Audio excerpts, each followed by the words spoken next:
What's going on, Star Wars fans? Welcome back to another Mandalorian after party.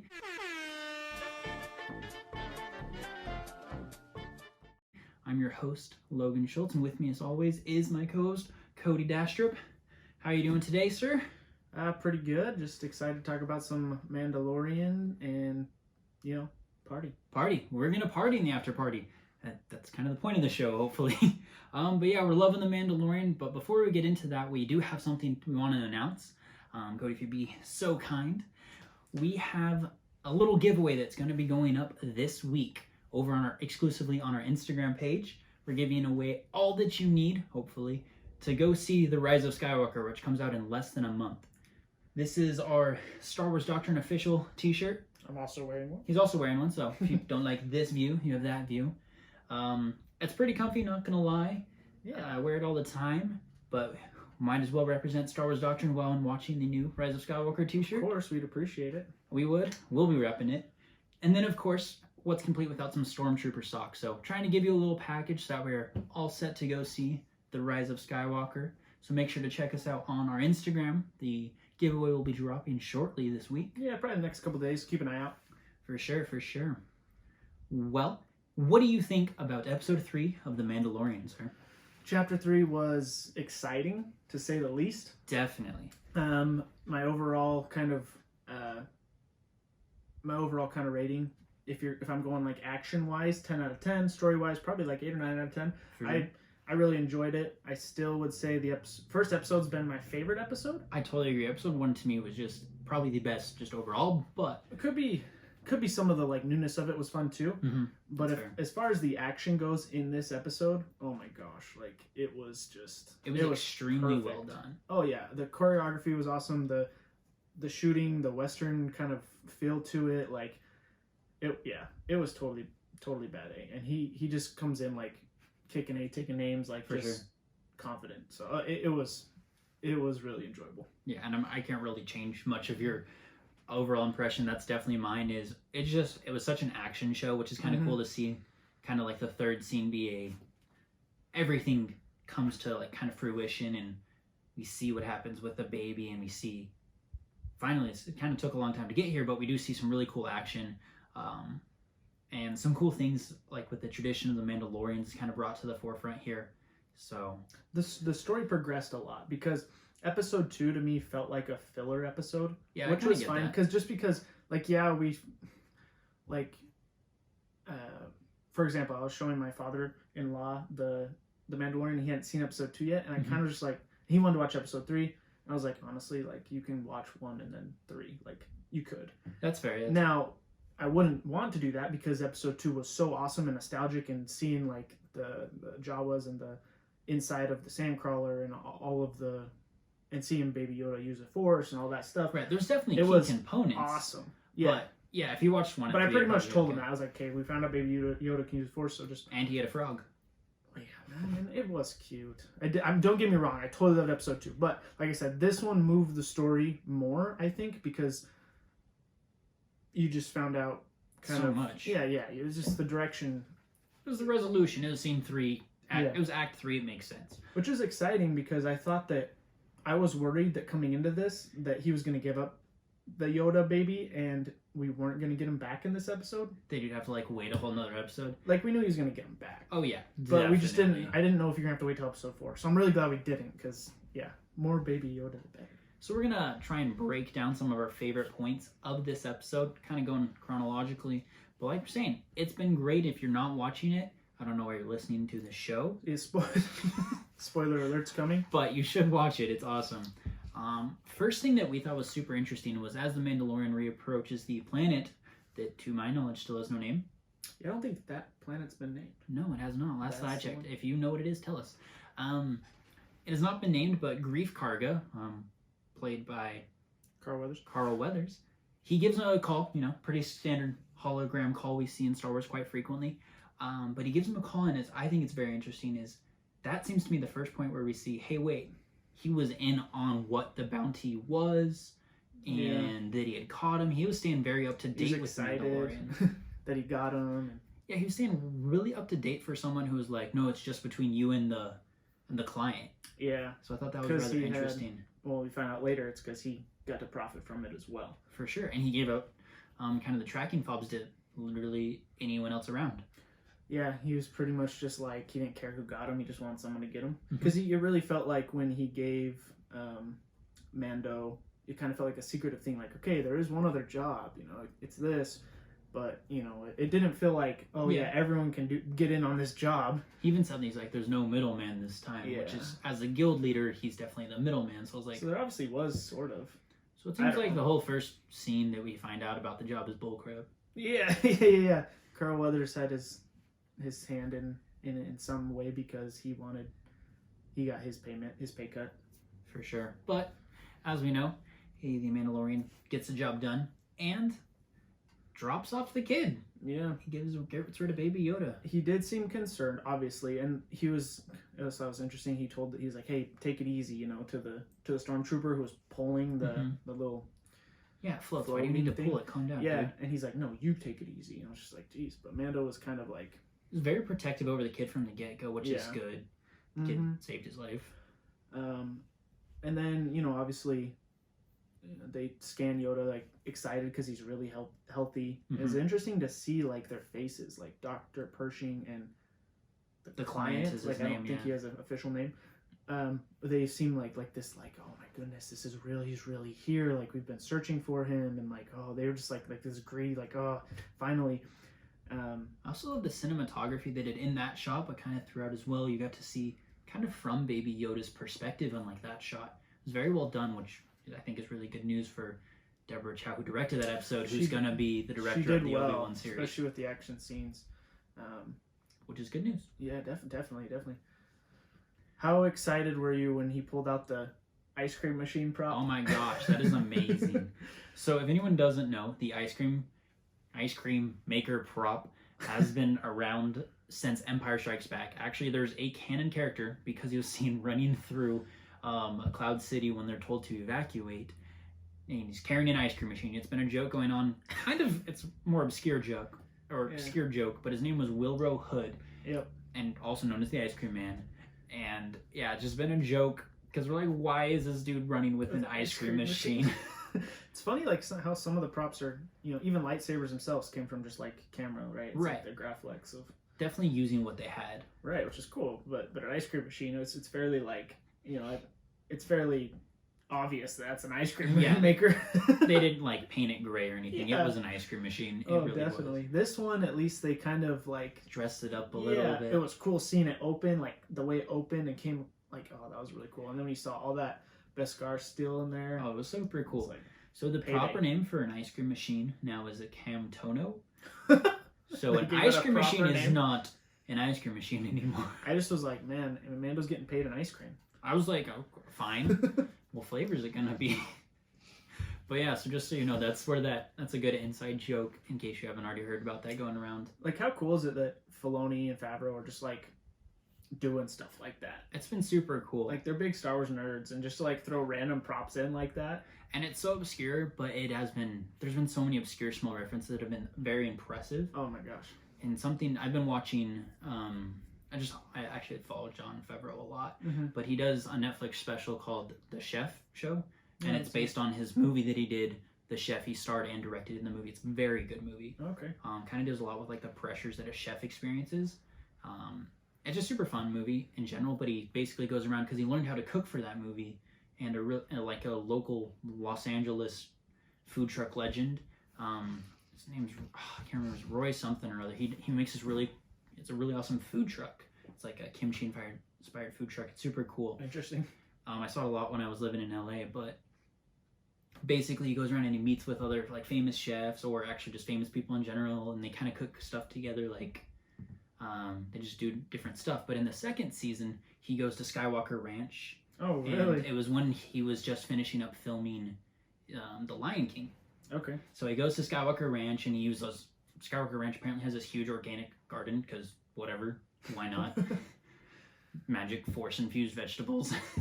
Yeah. But he goes there and he cooks for like the firefighters and stuff who are helping out on the set of The Lion King. So super cool thing for him to do with him and his friend. And Dave Filoni comes in and helps them cook. and they just finished writing and shooting The Mandalorian at the time of this. Wow. So they drop some hints. They talk about Beskar Steel in the episode. Really? It's actually pretty funny. Yeah, I gotta check this out. It's a cool episode, and we'll probably talk more about it later, but it's just been so interesting to see, like, that was a cool moment to see Filoni and Favreau interacting. Mm-hmm. And you see that throughout, just like, I mean, when they're at the celebration, you can definitely feel they're, like, just Star Wars kids. Yeah. Which, and maybe even bigger nerds than any of us with all this stuff that you'd almost expect them to be running their own podcast, right? Yeah, if there's a Filoni and Favreau podcast, can you tell me what it is? I want to listen to that. It wouldn't surprise me. That'd be so cool if they did something like that. But that's what they would be doing if they weren't working for Lucasfilm. If they weren't working for Lucasfilm, like, it's like they're just that they just love it. They have the most watched podcast. I think that's why it's sitting so well with fans. What they're doing with the Mandalorian. Yeah, definitely. Obviously, people have liked their stuff in the past, Clone Wars and Rebels, but to have this be so received so well with fans right now in this time is just awesome. Yeah. But sorry, we got super distracted. Yeah. But so the Mandalorian gives up the kid and moves on basically with his life and a ton of Beskar steel. It was interesting too because he asked the client, like, what are you gonna do with it? And he's like, oh, that's really uncharacteristic. And it's like, screw you, did your job go away? Like, I paid you, like, why are you asking? It's guild code, don't ask questions. And that's totally like a bounty hunter thing, right? Like, right. Forget no questions, do your job. And I have a feeling that the Mando has never before had that be an issue. He's probably always just given up the client just fine. It seems like the Mandalorian has a reputation being a very good bodyguard, and I'd imagine that goes in his qualification. No asking questions, no problems, moving on. Right. And then obviously the entire guild, but I feel like the Mando. But I mean, Baby Yoda. Yeah, I mean, you'd have a hard time with that. I wouldn't give up Baby Yoda. That thing is freaking cute. But talk about a couple of reasons why Baby Yoda is getting a hold of his heart like that. Like, obviously, yes, he's cute. But outside of that, I think it's two things, in my opinion. Is that, number one... he also likes frogs. Yeah, he's a Frog Leg fan. But no, he relates to Yoda because he feels like this is Yoda kid's on his own, and we know he was a foundling. Right. And then number two, obviously we kind of find out more in this episode that the purge that they always talk about was the Empire. For sure. Which is interesting because obviously we know he gets kind of left by himself, probably his parents dying, because of the Separatists and the Clone Wars. So that's a different thing than the purge. So he's had a lot of kind of bad things happen to him, it seems, in his life. Right. So that was kind of interesting too, and we'll talk about it in a sec, because this episode differentiates the two, which I was wondering if they're the same. Right, yeah. But I think because of that, he probably just doesn't trust the Empire. Because there's probably a lot of times he's dropped clients off, and number one, he either doesn't care, or number two, he's like, whatever, I don't know what they're doing with them. But he's genuinely worried, like, he knows, he has this feeling, whatever the Empire's doing isn't good, right? And we definitely see the Mandalorians overall do not trust the Empire. Exactly. They're even mad at him, despite the fact that he comes back with all this Beskar steel, which is not just going for him, it's going to... Some of the other foundlings. Some of the other foundlings, and just the tribe in general, it seems. Yeah. Is it a tribe or a clan? I don't know. The group? Probably. I don't know. Whatever the proper term is, it's definitely like, he definitely works for them, you know, he does a lot of everything for the tribe, for everyone. They're always trying to survive. They're like family, basically. They have each other's back. Go out one at a time, apparently. And the one dude is pissed at him. He's like, it's Empire Steel, what is wrong with you? Yeah. You know, so it definitely seems that despite that, you know, like, all the Mandalorians have that sort of feeling. So against the Empire. Well, obviously, if they purged them, and they that's how they got all this steel, anyways, right? And they turned it into currency, apparently, or they stamped it with their logo and made it whatever you can pay people with it, apparently. But yeah, the steel used to belong only to Mandalorians. So just an interesting point. Yeah, how much Mandalorians seem to despise the Empire, even getting paid by the Empire. Right, and so I think that's those two reasons to me. There's probably more that goes into it, but that's probably why. You know, if he was even if he was dropping Baby Yoda off at another, like with another client, not the Empire, he might have been little more or less like, oh, I got a bad feeling about what they're gonna do to him. He has a bad feeling about this. Is that what you're saying?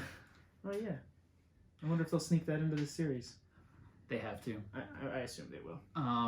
Just another kind of thought is, in the first episode, we do see that the Guildmaster, Grief Karka, he's always he handles the drop-offs. He gives it to Grief, who's obviously a friend, advisor kind of to Mando. True. So he's never probably dealt with it actually to the client. So if he normally drops him off to Grief. If he gave it to Grief himself, I bet there probably would have been, he might have been more willing to give it up because he knew kind of who he was giving it to despite the fact. Yeah, maybe. Okay, That's a so good quick point. question. If he gives it to Grief, does he go back and get Baby Yoda? Or does he let him? Maybe the connection or the feeling of this little orphan kid, this almost a foundling himself, is intriguing enough to make him want to... It depends. If he never knew that Grief was going to go give it to the Empire, then maybe not. He just knows it's going to Grief, that's it. Okay, then I would say probably not. But he just doesn't trust the Empire. He knows they have bad intentions, because what else do they do? I think he relates too much to the kid as being an orphan and being helpless, really. I mean, we do see that scene in this episode that he's hidden away. Obviously, we see that in the first season that first episode that he's hidden away by his parents as the droids are storming and killing them. But then we even see the droid finds him. Oh my gosh, that was the worst way for them to end that flashback. I was like, Super Battle Droid just pointing the wrist. So he felt rocket thing absolutely helpless right there. So I feel like he connects on that specific level as a helpless individual too much with Baby Yoda. How cool would it be if... So I thought it was kind of cool how the flashbacks always happen when he's at this... Like the armory. It's just maybe he's meditating a little bit. I don't know, thinking. But it's kind of cool that we saw that again. How cool would it be if the next flashback, okay, that takes off with that droid pointing at him, and just Ewan McGregor comes in, slashes the droid, and saves him. I would say more likely it's going to be some Mandalorians that come and save him. Right. I mean, on the planet in the Clone Wars, when Mandalore gets attacked, it is Obi-Wan who goes, right? It's Obi-Wan and Anakin. I think so. The mission. Right. I mean, that's the whole... Depending on exactly when this is taking place, but yeah, so it could be either... If Jedi are there from the Clone Wars scene, it is Obi-Wan's. That would be pretty cool. Yeah, well, I mean, obviously Ewan McGregor's down for TV shows, so it's possible. Yeah, I haven't heard him do any... He just finished up Doctor Sleep, so, I mean, I think he's open. It'd be really cool. It'd be a really fun surprise, too. And even if it's just something simple like that. Literally, and then maybe he if you see his delivers them to some Mandalorians. If you see like a lightsaber go through the droid and just see like Obi-Wan's lightsaber on like his side, so you know it's him. Yeah, that'd be cool. And maybe like a Ewan McGregor voiceover. That's it. Still be like stoked. Oh, I would love that. I would say more likely some Mandos are going to come in and save him. I'm sorry if you got excited. Yeah. Okay, so let me ask you this, because this is something that's getting talked about a little bit too. Yeah, sorry, but no, on that same scene. Does this make you think more along the lines that he isn't a born Mando? Because that's what I'm thinking he's definitely not part of like the Death Watch group. Yeah, I think he's maybe a lower level Mandalorian. Oh, okay. But I do think he's from the planet Mandalore. Okay. Because it does... Well, it seems like they're on Mandalore right now with the Clone Wars going on. Yeah. Okay. We do know that Mandalore gets attacked by the Separatists. Mm-hmm. And we do know... we don't know, but I guess it seems like this tribe is very, very small. There's not a lot of people left, etc. So I think kind of with that they're taking maybe before where Death Watch was more like the people who wear the armor, that they were more selected in the beginning when they had a lot of people to choose from, right? Yeah. And Death Watch was more of like a... So... Right, there's two sort of leaders and parties and stuff in Mandalore. It's very confusing. Mandalore is kind of a weird planet in the Clone Wars. Yeah, I guess it probably is. They probably are on Mandalore. That's true. I was just wondering if it was some Mandalorian save the day, and but it's likely not. But I was under the impression more that the reason this clan or whatever of Mandalorians is so small is because later on the Empire purges them. I definitely think that's part of it. I think that's why they're so small. And then they feel like they're in hiding and they're not taking off their helmets anymore. Which is weird. Because that's like a new thing. Because in the Clone Wars, if you've seen the Clone Wars, like Mandalorians take off their helmets all the time. So they like never wear their helmets. Yeah, and so even in Rebels, Sabine is. I don't know if Sabine is like a true Mandalorian since she's also doing other stuff. Yeah, but I mean, she is though for sure. And the Ren clan. So I think that sorry, I'm blanking here. But I just think that it's possible that he doesn't have to be from Mandalore. Yeah. I think it's very possible, but I'm going to go with probably unlikely. Just because I feel like it would be unnecessary. Yeah. More than anything. Because I know like some like it depends. Like in Legends versus canon and everything, Oh my gosh. it gets confusing. But there's like some Mandalorians you were more considered like culture and like you were kind of brought into it, opposed to you had to be bloodline Mandalorian to be a Mandalorian. So it's like there's different like, you know, and it depends on how they want to go with it. But and then either it's just way, like the phrase. So when they're in the forge, right? There's kind of a bickering that goes down because they're like, "What the heck? You know, you're dealing with the Empire, right?" Some of the other Mandalorians, particularly one is, I think he's voiced by Jon Favreau, so that's funny. He's, you know, angry at Mando, and there's a scene where the forging lady, whose name we still don't know, she's like, he chose to live the way of the Mandalore. He's never taken off his helmet. It's never been removed in battle, so he's a Mandalorian. So how could he be a coward? Right. So how could he be a coward? Is her point? He chose to live this way. But he chose to live this way. So I wonder if part of that's like, you know, anyone can choose to be a Mandalorian, or if it's more of stepping into that light. My other thought process is with being foundlings, I feel like that's like a big deal. Yeah. Right? It's not just orphans, it's foundlings. And I feel like it's finding people who survived the purge. Maybe. From Mandalore. Yeah. So that would make it. Well, if he's a foundling, though, then that would mean it could also be like people who were from the Clone Wars era, too. Who were, right. Their parents were killed or whatever. There's so many options. So basically, we know nothing about who Mando is. I know, still learning. But the talking about the Jon Favreau's character, I think it was recently confirmed that he indeed did voice that character whose last name in the credits is Vizsla. Which is funny. So, like a pre-Vizsla was voiced by Favreau in the Clone Wars. Slightly different spelling of stuff, right? I thought the name was slightly different. We'll check. I don't think so. But he can't be the same guy because he's dead. Well, no, it's definitely not the same guy, but I'm thinking it's funny that same house or at least maybe a descendant or something like along the lines. Uncle, but definitely, definitely the same house, definitely the same family. Favreau likes being a Mandalorian. Who doesn't? Well, it was just cool that they let him voice it. So that also makes me think it's like a relative because then that's why they sound the same. They're relatives or whatever. Favreau's just mad he got killed in Clone Wars. Yeah. Well, and this is really cool. Like part of the reason that him and Filoni became friends was through that. Was through like, you know, they exchanged trailers. Like Favreau was working on Iron Man, Filoni on Clone Wars, and they exchanged early looks at the trailers or something, and that's how they started becoming friends. And then he asked Favreau to voice Pre Vizsla. So now, you know, Favreau and Filoni working together on the show. And him doing. Who's Filoni gonna be? Yeah, yeah. They're not give him Favreau's a voice. Like, you don't get a voice. He should. So that was really cool, and that Mandalorian was huge and just scary and bad A. Yeah. But so that's just kind of fun. Seeing more about the Mandalorians in general, learning that the helmet staying on is extremely important. Mm-hmm. Can I talk about something that happens in the trailer though? What? Okay. So when he starts to. There's one part in one of the trailers, I think it's the last trailer. Yeah. We see Cara. Is that her name? I don't even think that's who it was. The person who starts to take off. Someone starts to. A girl starts to take off his helmet. It's not even her. Oh, it's like a totally different girl that I don't even know whose name it is. Some chick. It's always the chick. Some girl starts removing. Like she's starting to get his helmet off. She's like, and he like seems to be letting her. So that'll be interesting. Yeah. Oh, okay, maybe if Mandalorians start to flourish more, or they don't have to be in hiding as much, they'll start taking off their helmets again. Which I'm sure is better for, you know, eating. I would think that it was more like, I assume they take it off when they sleep. I think it's more like just don't take it off where anyone else can see. In there, you know, like really comfy cradle the neck. It might be. There better be like some AC too. He like dude sleeps in like boxers and a helmet. Those can't be easy to see out of. Like when he's like looking down a sniper thing and I'm just like, how is he squinting through that little slit? One of the coolest things, sorry, we're getting so distracted, we're not going to do this episode at all. But it's a party. Yeah. But in episode 2, we're gonna post a screenshot hopefully this week.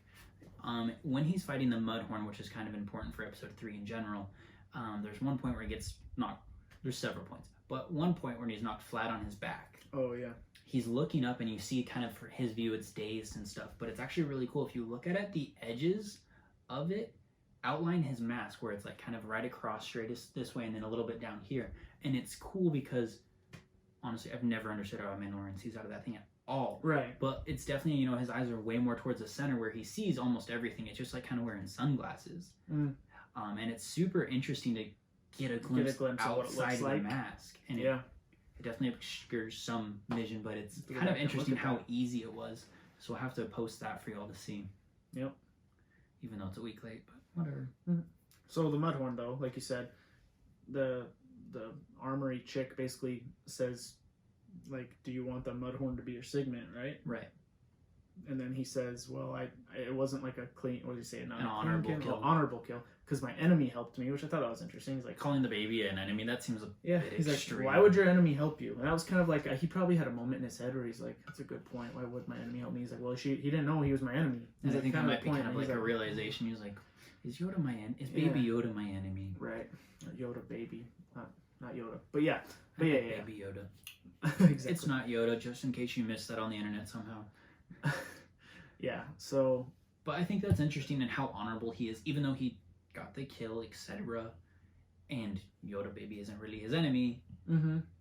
But how honorable, how important this is the way, right? Yeah. As they start saying that there's definitely a very strict honor code to be a Mandalorian. Right. Also, you got the vibe that maybe their segment, which they kind of talked about in the first episode or whatever, is going to be a kill. It's like something that they kill or something they're known for killing. And it seems like definitely a lasting thing and probably something that has to be impressive. Yeah. So you can't be like chicken killer. Chicken killer, the chicken slayer. But I thought, I was like, would it be cool if like Right, his segment was like Baby Yoda? But obviously I don't want him to kill Yoda baby. What's wrong with you?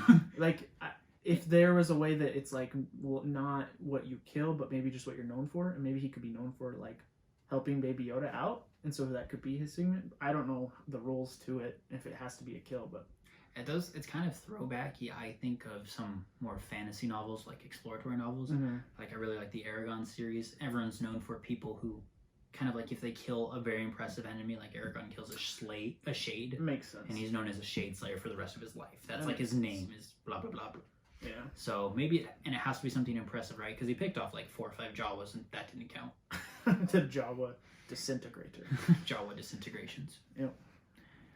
But then obviously we know that Grief Karga got a cut of the deal, like we mentioned earlier, and everyone was out to get it. Yeah, it was interesting when he goes back into the cantina and all of the. There's even one of the Mandalorians. He's like Chuba, which is like kind of like a.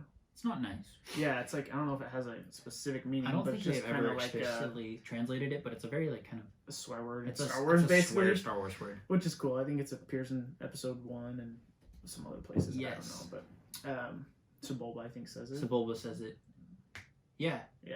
And I think it appears somewhere else too. I don't know, but anyways, it was cool to see that. Mm-hmm. And then all the other bounty hunters are ticked. Yeah, they're like, oh, it's my armor. I wanted that Beskar. So going back to the fact that all these bounty hunters had forbs, tracking forbs, is interesting. That kind of because he was like, he asks Grief Karga, he's like, how many people had these? And he's like, everybody. Everyone. And he's like very braggy, like, look here, this is my best client or my best bounty hunter. You guys all suck. Yeah, exactly.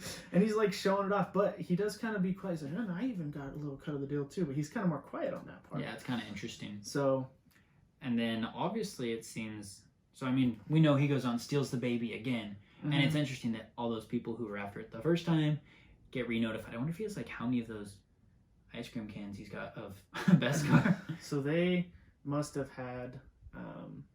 They still had their forbs on them. They didn't get rid of them. That's kind of weird. Yeah, they were all just sitting depressed drinking at the bar.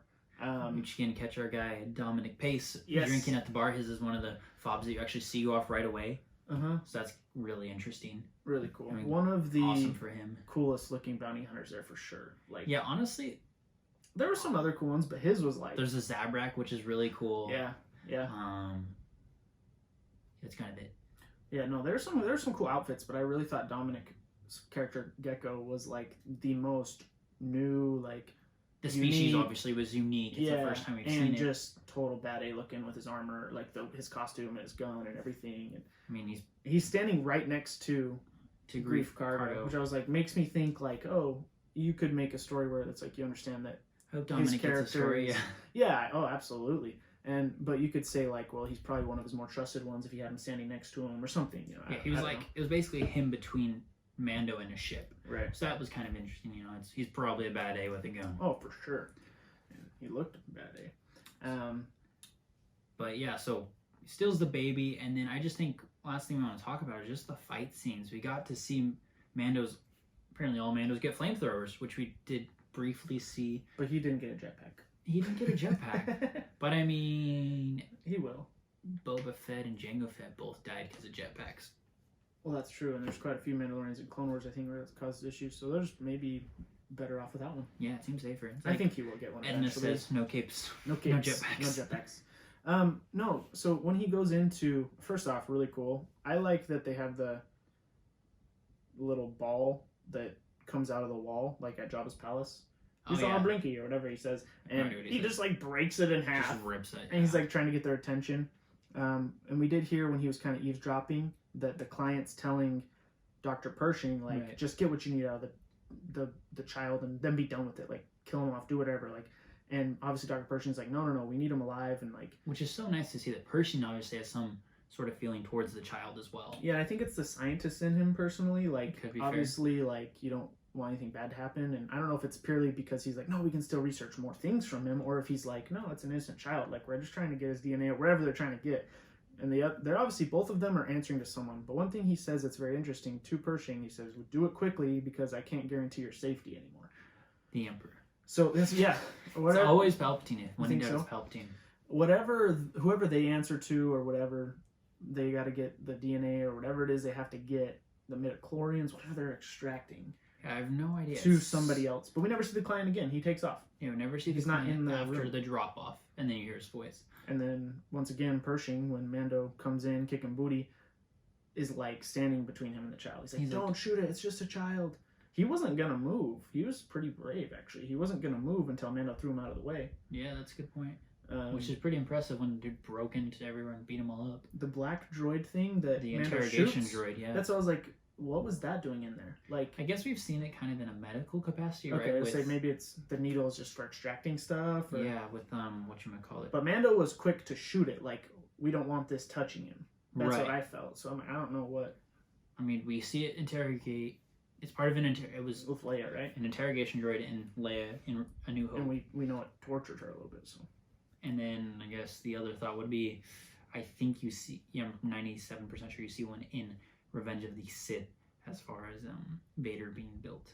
Oh, okay. I didn't realize that, but yeah, that makes sense. Could also just, maybe it's a good needle poker. Yeah, for giving shots, giving liquids, fluids, whatever it needs to do. Or that's stabbing you repeatedly, one of the two. So Dr. Pershing says, it's just a child, don't shoot it. He says, I'm the only reason it's still alive. Yeah, so Dr. Pershing is he's definitely not a bad guy, he's just might be on the bad team, because that happens a lot to scientists and researchers, it seems. They get hired to do the dirty work. And if you get another good look at the Camino symbol on his shoulder, and it's very obvious in this one. So for all you people who freaking doubted and said all those mean comments that you did on my post about how you're dumb, it's not even close, it's the same. He's slightly bitter, apparently. But he steals the baby. Moral of the story: steals the baby. Super cool fight scene with the flamethrower. He toasted that marshmallow looking. It was like remind me of a burnt marshmallow. Like he's just laying there on the ground, like. Stormtrooper nails his Beskar on his shoulder in one shot, and that's really cool. As there doesn't appear to be any marking on it afterwards, so Beskar does its job in protecting him. We get to see his whistling birds. Is it whistling or singing? One of the two. I don't remember. But those are sweet. Like, it just kills all four of them at the same time. It was very interesting because the Forge Lady does say that these are very rare, be super sparing with them, and it's obviously because the child is there and he feels it very important to protect the kid that he uses in that situation when he's clearly in a more detrimental situation later. I mean, hindsight's 20/20, but still. One thing that's really cool about that scene in particular is it's him versus 4 stormtroopers. Yeah, apparently he didn't like those odds as much as he did the first time. The first time, well, it was hilarious because the first time he's just like, I like those odds. And hey, he took all 4 of them down. You got to give him credit. He did. It was 4-1. He did it. New tech, but still. Yeah, that's true. But it was also protecting a child. It's a little harder. I'm going to go with that. Not just yourself. A decent handicap. Yeah. For still say he wins 4 versus 1. Mm-hmm. And then he handles how many bounty hunters by himself? Like, oh my goodness. 7 or 8. That scene was awesome. I liked how they pointed out his gun, like Carl Weathers, when he saw him disintegrating like the people with his sniper gun thing. Yeah. He was like, holy cow, like that's an impressive gun. Like he acknowledged he had never seen it before. Yeah, so it's interesting how much he trusts Mando without never seeing him in action, just kind of seeing the results. Yeah, maybe just seeing the results. Yeah, it was bad, eh? Totally like a Western feel to it. He jumps in the car, So a couple cool shots where he's looking down at Yoda and looking up, like. I think one of the coolest shots was definitely at one point where he's kind of looking at Baby Yoda in the cart and he's like kind of realizing what he's done. It's very quiet and it's definitely been touched with a little bit. There's part of John Williams' like Star Wars theme plays, and that's really awesome. Touching, yeah. It definitely adds a lot of feeling to it, especially because the music hasn't been the same, obviously, for The Mandalorian. It's definitely had its own Western kind of vibe. It's very distinctive from the rest of Star Wars. Yeah, definitely. It was kind of cool, right? As his flamethrower starts to come out, obviously, everyone jetpacks in and just starts. Right. Just seeing the Mandalorians come in and just wreck the bounty hunters. It was really cool because I didn't expect that at all. Like, I expected him to either find his way out or maybe get saved by. I was kind of thinking like someone would show up. Cara Dune or something was going to happen. Yeah, we know Cara Dune's supposed to be this big character. Yeah, now I think they're saying she's going to be in episode 4 for the first time. But or maybe IG-11 was going to show up and like be back from the dead. I don't know, but I didn't expect them to come out of hiding because they do, and that's what he says to him. He's like, "We're going to have to relocate.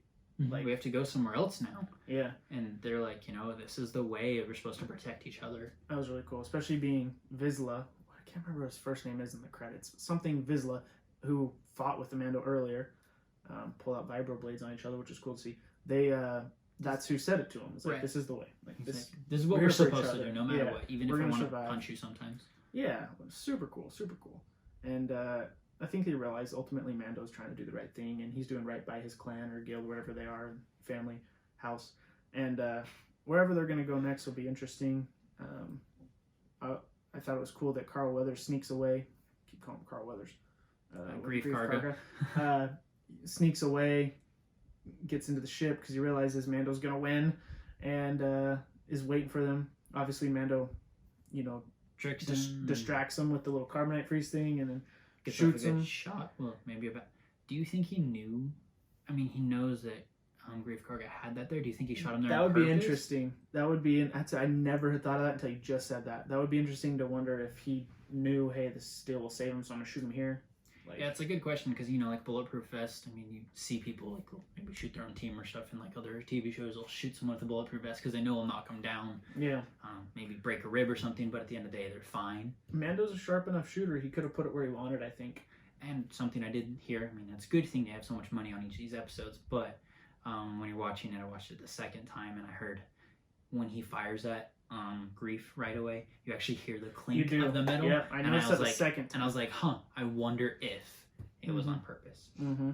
But yeah, that's a really good point. Either way, he drops, and that's like a very Western influence too. Like someone gets saved by a pocket watch, or someone gets saved by. It happens in like all the movies. Whatever. Like that's totally a cool. Yeah, that was awesome. That was really cool. Yeah, it's been a fun episode. It's nice that we kind of reach some conclusion with this.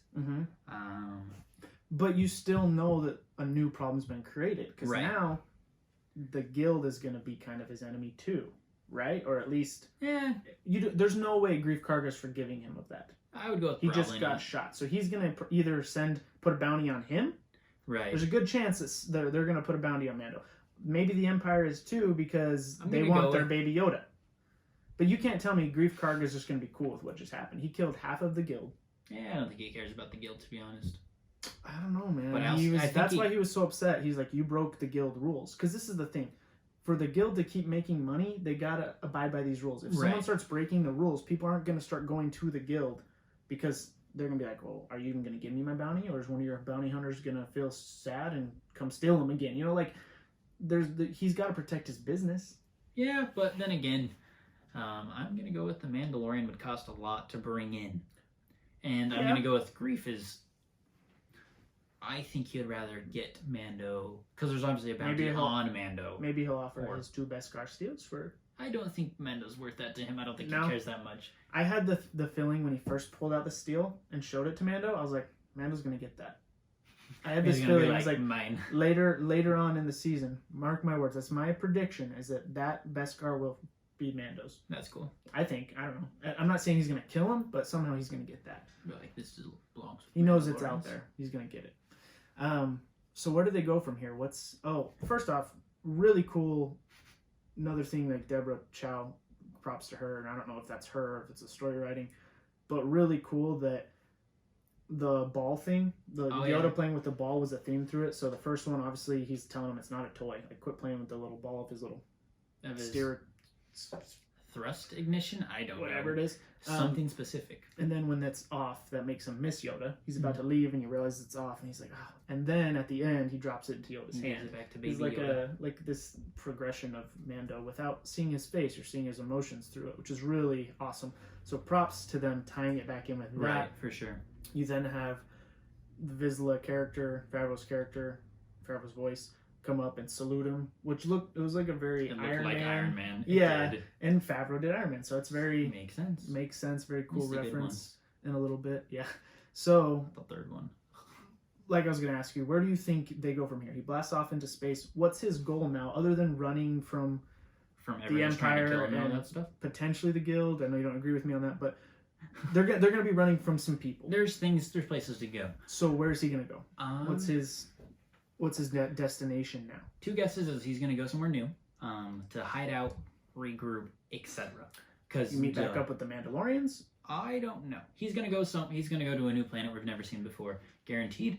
And I would believe that's probably where he'll meet Cara Dune. Yeah, for sure. And he's gonna need to get some help, because what he's going to do, my prediction is he's gonna go figure out where Yoda's parents are, baby Yoda's parents are. Oh, and we're gonna go see a planet of baby Yodas and big Yodas and middle Yodas. Dude, I hadn't crossed my mind.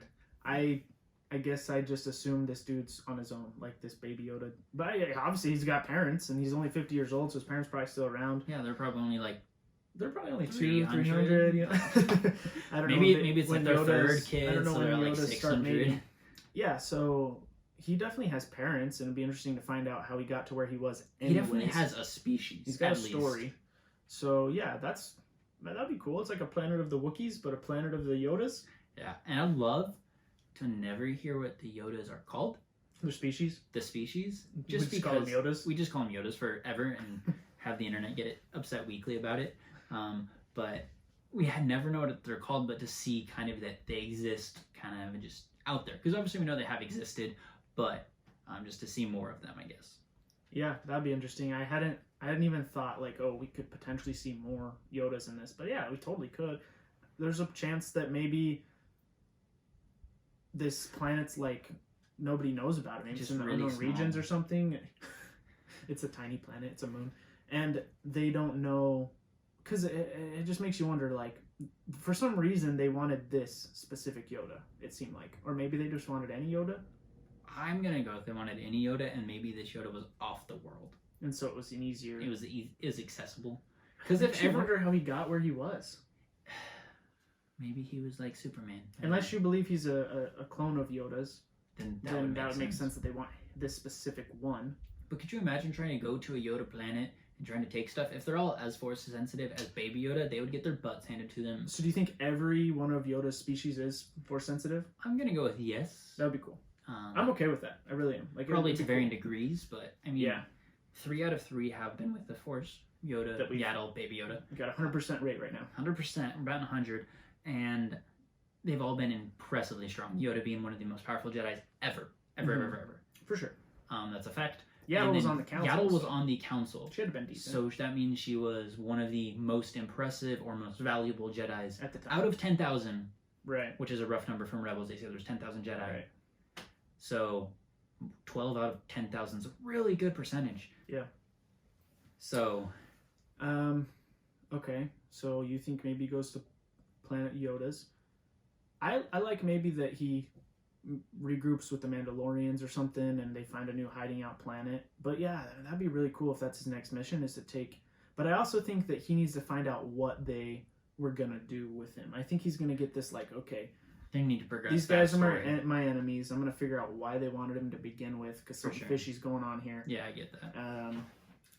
And I hope that we get to find out what they were doing with Yoda baby. What do you?